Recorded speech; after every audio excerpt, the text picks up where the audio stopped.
دیور اور جیٹ سے پردہ. خواتین بہت سی ایسی ہوتی ہیں جو ماشاءاللہ باہر کے مردوں سے پردہ کرتی ہے, الحمدللہ اچھی بات ہے, اللہ ان کو مزید توفیق دے, آمین. جیٹ سے بھی پردہ کر لیتی ہیں وہ, لیکن اکثر خواتین ایسی ہیں جو دیور سے پردہ نہیں کرتی, حتیٰ کہ وہ وہی عورت, وہی خاتون اپنے سسر سے پردہ کرے گی, حالانکہ سسر سے پردہ نہیں ہے, لیکن وہ دیور سے پردہ نہیں کرتی ہے. تو یہ مسئلہ اچھے سے سمجھ لیجئے کہ دیور آپ کا آپ سے عمر سے کتنا بھی چھوٹا ہو, اگر وہ بلوغت کو پہنچ چکا, آپ کا دیور بالغ ہو چکا ہے, تو اسے پردہ کرنا ضروری ہے. اب چاہے وہ دیور شوہر کے سگا بھائی ہو, دیور اس کو بھی دیور بولیں گے, یا پھر اس کا کزن بھائی دوسرا بنتا ہے, کزن بھائی جتنے بھی شوہر کے ہوں گے سب کا سب دیور میں آ جائے گا, جس کو عربی میں الحمو کہا گیا, ہمو, ہا میم واو. تو تمام دیوروں سے یعنی شوہر کے تمام بھائیوں سے پردہ کرنا ہے. غیر محرم ہے اسے پردہ ضروری ہے, کیونکہ وہ شوہر کا بھائی گھر میں ہی رہتا ہے, یا جو کزن بھائی ہے وہ آس پاس میں گھر ہوتا ہے, تو آسانی سے آتے جاتے ہیں, لاپرواہی کرتے ہیں اور اس میں پردہ نہیں کرتے, حالانکہ بہت بڑا گناہ ہے. اور اس تعلق سے کیا حدیث ہے وہ دیکھیے, صحیح بخاری کی حدیث ہے, حدیث نمبر 5232. عقبہ بن عامر رضی اللہ تعالیٰ عنہ کہتے ہیں کہ نبی کریم صلی اللہ علیہ وسلم نے ارشاد فرمایا, ایاکم والدخول علی النساء, مردوں سے کہا کہ مرد حضرات خواتین کے پاس مت داخل ہوا کرو, خواتین کے پاس مت جایا کرو. کیا مطلب ہے؟ یعنی وہ عورت جس کا شوہر نہیں ہے, باہر میں چلا گیا ہوا کمانے کے لیے کسی کام سے, جاب پر ہے, ڈیوٹی پر ہے, کہیں باہر ہے, وہ عورت اکیلی ہے, معلوم ہے, مت جاؤ اس کے پاس. ایاکم والدخول علی, بچو, دوری بنا کے رکھو ایک دم, یہ مطلب اس کا ہے ایاکم والدخول النساء, خبردار کبھی بھی کسی بھی حال میں ہرگز خواتین کے پاس نہ جانا, خواتین میں داخل مت ہونا, خواتین کے آس پاس مت بیٹھنا. فقال رجل من الانصار, تو ایک مدینہ کے ایک صحابی نے کہا, یا رسول اللہ افرأیت الحم, کہ ہم کے بارے میں یعنی دیور کے بارے میں کیا خیال ہے؟ قال الحم الموت, کہ دیور تو موت ہے.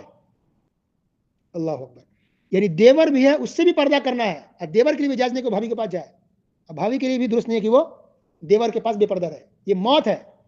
تو کیا مطلب ہے موت کا؟ علماء کرام نے اس کا معنی بیان کرتے کہا ہے کہ اس کا مطلب یہ ہے کہ دیور کو موت کہا گیا ہے, مطلب یہ ہے کہ جیسے موت کسی انسان کو آتی ہے تو اس کی زندگی برباد ختم ہو جاتی ہے, اس کی زندگی ختم ہو جاتی ہے. موت کسی کو آتی ہے تو زندگی ختم, دنیا میں زندگی ختم.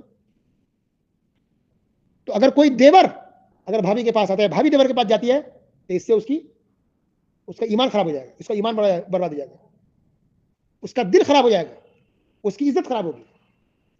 تو موت انسان کی زندگی کو برباد کرتی ہے, ختم کر دیتی ہے. اور جو دیور کا بھابھی کے پاس جانا ہے, بھابھی کا دیور کے پاس آنا بغیر پردہ کے, تو اس سے اس کے ایمان کو خراب کر دیتا ہے, دل کو خراب کر دیتا ہے, عزت آبرو پر خطرہ منڈلانے لگتا ہے. یہ مطلب ہے موت کا. اور یہ بھی مطلب ہے کہ جس طرح انسان کو معلوم کی موت آئے گی, لیکن انسان کیسے بچتا ہے, یہ نہیں کہ اپنے آپ کو گرا لیتا ہے, کہیں بھی آگ میں ڈال دیتا ہے, نہیں نا, بچتا ہے, کہیں ایکسیڈنٹ نہ ہو جائے, کہیں انسان جل نہ جائے, کہیں گر نہ جائے, کہیں کوئی چوٹ نہ لگ جائے, اپنے کو بچاتا رہتا ہے. ہر انسان بھاگتا ہے موت سے. تو اسی طرح دیور کو چاہیے کہ وہ بچے, بھابھی سے بچ کے رہا, بھابھی کو چاہیے دیور سے دوری بنا کے رکھے. اگرچہ ایک جگہ گھر ہے, قریب قریب آنا جانا, لیکن نہیں, دوری بنا کے رکھنا ہے, ڈسٹینس رکھنا ہے.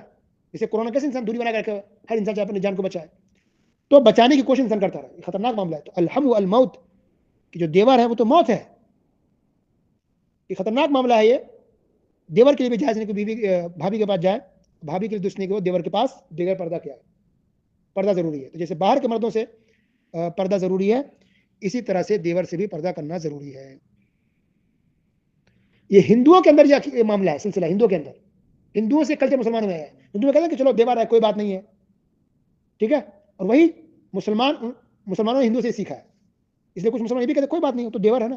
ایسے لوگ برا بھی اس کو نہیں مانتے, دیور ہے, روم میں اکیلے بیٹھا ہوا ہے گھر میں, اچھا کسی کو مطلب اللہ کا ڈر خوف نہیں, نہ شرم حیا ہے, نہ برا لگتا ہے کہ گھر کی بہو ہے, عورت ہے, اور شوہر کا اپنا بھائی ہو یا کزن بھائی ہو یا کوئی بھی ایسا جو گھر میں آ کے بیٹھا ہوا ہے, باتیں کر رہا, آدھا گھنٹہ, 1 گھنٹہ, 2 گھنٹہ بات کر, گھر میں کوئی نہیں ہے, کسی کو برا نہیں لگ رہا ہے. استغفر اللہ, یہ خطرناک معاملہ ہے.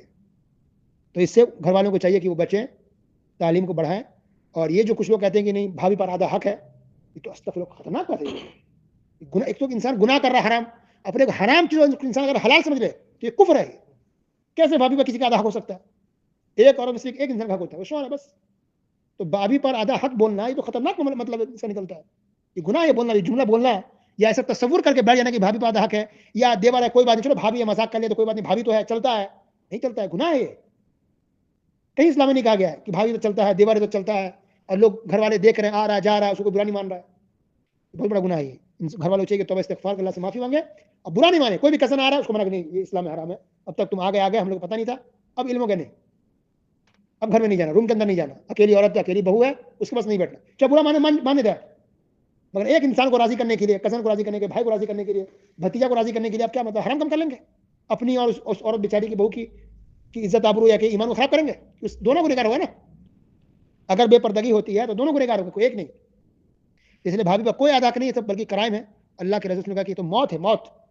خبردار رہو، بچ کر کے رہو اور خواتین کے بیچ میں آ جا نہ کرو، دوری بنا کے رکھو.